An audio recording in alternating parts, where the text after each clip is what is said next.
औज़ुबिल्लाहिमिनश्शैतानिर्रजीम बिस्मिल्लाहिर्रहमानिर्रहीम व तुइज़्ज़ु मन तशा व तुज़िल्लु मन तशा बियदिकल खैर।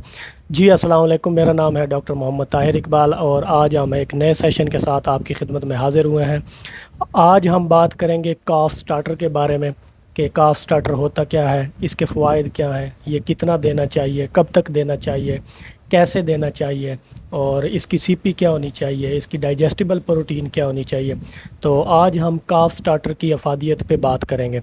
तो सबसे पहले ये होता है कि काफ जब पैदा होता है तो हमें चाहिए कि उसका जो है ना क्लास्ट्रम, उसको बहुत जल्दी जितना हो सके इतनी जो है ना उसको क्लास्ट्रम, और जितना वो पी सके अपनी मर्ज़ी से उतना हमें क्लास्ट्रम उसको पिलाना चाहिए। तो और 2-3 दिन जो है ना, 3 से 4 दिन तक जो है ना हमें सिर्फ़ और सिर्फ काफ को मिल्क फीड के ऊपर रखना चाहिए। उसके बाद जो है ना हमें चाहिए कि उसका पानी जो है ना वो शुरू करें और साथ में उसकी जो है ना ड्राई फीड वगैरह वो शुरू करें या काफ स्टार्टर वगैरह वो शुरू करें। तो सबसे पहले तो मैं आपको बताता चलूँ कि काफ स्टार्टर है क्या। काफ स्टार्टर जो दूध के साथ हम जो है ना एनिमल को, छोटे काफ को दूध के साथ जो ड्राई सॉलिड फीड यूज़ करते हैं एनिमल की बढ़ोतरी के लिए, एनिमल की ग्रोइंग के लिए, एनिमल को बढ़ा की ग्रोथ के लिए, तो उसको हम काफ स्टार्टर बोलते हैं। तो काफ स्टार्टर क्या होता है? काफ स्टार्टर ये होता है कि जो दूध के साथ एनिमल को चौथे दिन के ऊपर या तीसरे से चौथे दिन के ऊपर जो हम सॉलिड और ड्राई फीड एनिमल को, काफ को देते हैं, उसे हम काफ स्टार्टर बोलते हैं।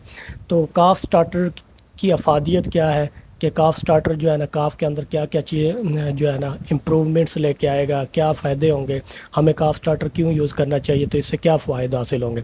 हमें काफ स्टार्टर इसलिए यूज़ करना चाहिए कि एक तो ये काफ की जो है ना डाइजेस्टिबिलिटी को, काफ की इम्यून सिस्टम को, काफ के जो है ना निज़ाम इन्हज़ाम को बेहतर करेगा, उसको तो काफ को हेल्दी करेगा। जब उसका निज़ाम इन्हज़ाम जो है ना, उसका डाइजेशन सिस्टम ठीक होगा तो काफ खुद ब खुद हेल्दी होगा।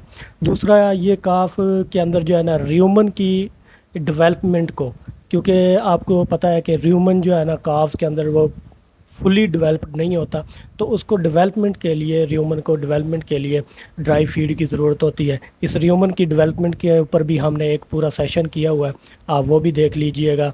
लेकिन ये जो ड्राई फीड होती है या जो काफ स्टार्टर होता है, ये र्यूमन की डेवलपमेंट को भी बढ़ाता है। जैसे ही र्यूमन डेवलपमेंट, जितना जल्दी र्यूमन डेवलपमेंट होगा उतनी जल्दी काफ जो है ना चीज़ों को, फीड को अच्छे से डाइजेस्ट करेगा।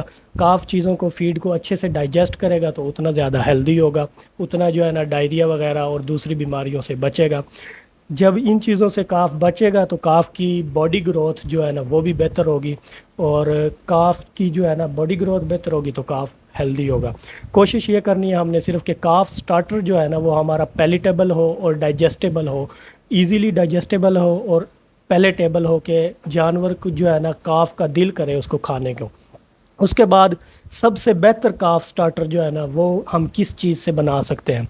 तो जो पिछली का ह्यूमन डेवलपमेंट के अंदर भी मैंने एक अमेरिकन यूनिवर्सिटी की रिसर्च के ऊपर बात की थी, और आज भी मैं बताता चलूँ कि जो सबसे बेहतर काफ स्टार्टर है वो सोयाबीन मील से हम बना सकते हैं। क्योंकि काफ के एक तो सोयाबीन मील का जो है ना सीपी कंटेंट वो बहुत ज़्यादा अच्छा होता है, और ये इजीली डाइजेस्टेबल भी है और पैलेटेबल भी है, और इसका टेस्ट भी अच्छा है। तो इसलिए हम जो अच्छा काफ स्टार्टर है वो हम सोयाबीन मील से बना सकते हैं।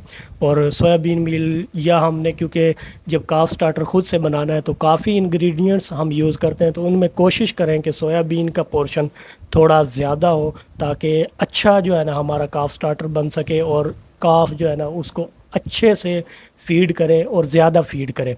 इसके अलावा वैसे आप बाकी चीज़ें भी यूज़ कर सकते हैं, कनोला मील है, रेप सीड मील है, पॉलिश है, चोकर है, पॉलिश हम यूज़ कर सकते हैं, कॉर्न ग्लूटन यूज़ कर सकते हैं, और मकई जो है ना वो यूज़ कर सकते हैं, पाम कर्नल केक यूज़ कर सकते हैं, सनफ्लावर मील यूज़ कर सकते हैं। इसके ऊपर भी हम अलग से एक नया सेशन लेके हाज़िर होंगे कि हम अपने फार्म के ऊपर क्या काफ स्टार्टर यूज़ कर रहे हैं और काफ स्टार्टर जो है ना किन किन चीज़ों से बना सकते हैं। उसके अलावा एक काफ स्टार्टर जो अच्छी क्वालिटी का काफ स्टार्टर है उसके अंदर होना क्या क्या होना चाहिए। जो एक अच्छा काफ स्टार्टर है या अच्छी क्वालिटी का काफ स्टार्टर है उसके अंदर जो है ना ग्रेन्स होने चाहिए, उसके अंदर मील्स ہونے چاہیے، اس کے اندر وٹامنز ہونے چاہیے، اس کے اندر منرلز ہونے چاہیے، اور اس کے اندر اینٹی بایوٹک سپلیمنٹس بھی جو ہے نا آپ کو ایڈ کرنا چاہیے، تاکہ کافز کو جو ہے نا وہ امیونٹی کو انہانس کر سکیں اور کوئی بھی مائکروبز وغیرہ کاف کے اوپر اٹیک نہ کر سکیں۔ اس کے علاوہ کاف سٹارٹر کی پروٹین کیا ہونی چاہیے، جو یہ سب سے اہم کویسچن یہ ہے کہ کاف سٹارٹر تو ہر کوئی بنا لے گا مختلف قسم کے انگریڈینٹس کے ساتھ، لیکن کاف سٹارٹر کی جو ویسے اچھی پروٹین والا کاف سٹارٹر ہے تو اس کی کاف سٹارٹر کی پروٹین کتنی ہونی چاہیے؟ تو کاف سٹارٹر کی پروٹین ہم ریکمینڈ کرتے ہیں 23 سے 26% تک جو ہے نا کاف سٹارٹر کی پروٹین ہونی چاہیے، اس سے کم بھی ہو 20 سے اوپر ہونی چاہیے، ویسے مطلب 23 سے 26% ہو تو ویل اینڈ گڈ، بہت اچھا کاف سٹارٹر ہوگا۔ لیکن اگر آج کل یہ بہت زیادہ مہنگائی کی وجہ سے چیزیں بہت زیادہ مہنگی ہو گئی ہیں، تو تھوڑا سا فیڈ پہ کمپرومائز کر کے اگر آپ فیڈ کی کاف سٹارٹر کی پروٹین 20 سے ابو بھی رکھ لیتے ہیں تو ویل اینڈ گڈ ہوگی کاف سٹارٹر کی۔ لیکن اس کے اندر ڈائجسٹیبل نیوٹرینٹ جو ہے نا اس کا TDN وہ 75 ضرور ہونا چاہیے، تاکہ اس کا مطلب ہے کہ کاف جو ہے نا ایزیلی ڈائجسٹ کر سکے۔ ٹوٹل ڈائجسٹیبل نیوٹرینٹس جو ہے نا وہ زیادہ ہونے چاہیے، ایزیلی ڈائجسٹیبل ہونی چاہیے پروٹین۔ اس کے علاوہ کاف سٹارٹر کی جو ہے نا ڈائجسٹیبلٹی وہ کتنی ہونی چاہیے کہ کاف سٹارٹر کی 23 سے یا 20 سے اوپر ہے پروٹین، تو اس کے اندر ڈائجسٹیبل پروٹین جو ہے نا اس کا پورشن کتنا ہونا چاہیے؟ تو کاف سٹارٹر کی ڈائجسٹیبل پروٹین کا پورشن وہ 14 سے 16% تک جو ہے نا ہونی چاہیے، کہ اگر ہم نے کوئی بھی کاف سٹارٹر بنایا ہے 20 سے 23% کا یا 23 سے 26% CP کا، لیکن اس کے اندر سے 14 سے 16% پروٹین جو ہے نا وہ کاف کو ایزیلی اویلیبل ہونی چاہیے، ایزیلی ڈائجسٹیبل ہونی چاہیے۔ اس کے علاوہ یہ ہے کہ کاف سٹارٹر کب دینا شروع کرنا چاہیے؟ تو سب سے اہم کویسچن ہے کہ کاف سٹارٹر کو کب سے شروع کریں؟ تو کاف سٹارٹر یا پانی وغیرہ آپ کاف کو تیسرے دن جو ہے نا وہ شروع کریں، تیسرے دن سے آپ جو ہے نا کاف سٹارٹر بھی اور پانی بھی شروع کریں، اور کاف سٹارٹر کی ڈوز جو ہے نا وہ 100 گرام سے شروع کر کے آپ 150 200 آہستہ آہستہ بڑھاتے جانا چاہیے۔ پھر ہے کہ کاف کو وین اب کب کریں؟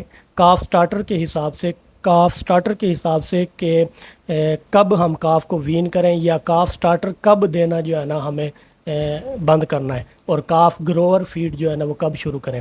تو ہمیں کاف سٹارٹر فیڈ جو ہے نا وہ ویننگ کے 2 سے 3 ویک کے بعد جو ہے نا وہ ہم نے بند کرنی ہے۔ کاف سٹارٹر فیڈ جو ہے نا اچانک سے کاف کی نہیں روکنی، اس سے جو ہے نا اس کا میٹابولزم ڈسٹرب ہوگا اور ہو سکتا ہے کاف کو جو ہے نا پرابلمز شروع ہو جائیں۔ تو ہم نے کاف سٹارٹر فیڈ جو ہے نا وہ 2 سے 3 ویننگ کے 2 سے 3 ہفتے پہ جا کے آہستہ آہستہ سے اس کو منیمائز کرتے جانا ہے اور کاف گروور فیڈ دینا شروع کر دینی ہے۔ تو آج کے لیے جو ہے نا اتنا ہی۔ تو کاف گروور فیڈ جو ہے نا وہ ہم نے کیا کرنا ہے، شروع کرنا ہے کہ کاف سٹارٹر جو کم کرنا شروع کر دینی ہے اور کاف گروور جو ہے نا وہ بڑھانا شروع کر دینی ہے۔ تو یہ 2 سے 3 ویک کے اندر جو ہے نا ویننگ کے وہ ہم نے آہستہ آہستہ اس پروسیس کو لے کے چلنا ہے۔ تو نیکسٹ سیشن میں ہم حاضر ہوں گے کہ کاف سٹارٹر فیڈ ہم اپنے فارم پہ کیا بنا رہے ہیں، کیا دے رہے ہیں، اور کیا کیا انگریڈینٹس، کون سے انگریڈینٹس جو ہے نا یوز کر کے آپ کاف سٹارٹر فیڈ بنا سکتے ہیں۔ تو آج کے لیے اتنا ہی، دعاؤں میں یاد رکھیے گا۔ ویڈیو اگر آپ کو پسند آئے تو اس کو شیئر، لائک اور سبسکرائب ضرور کیجیے گا۔ خدا حافظ۔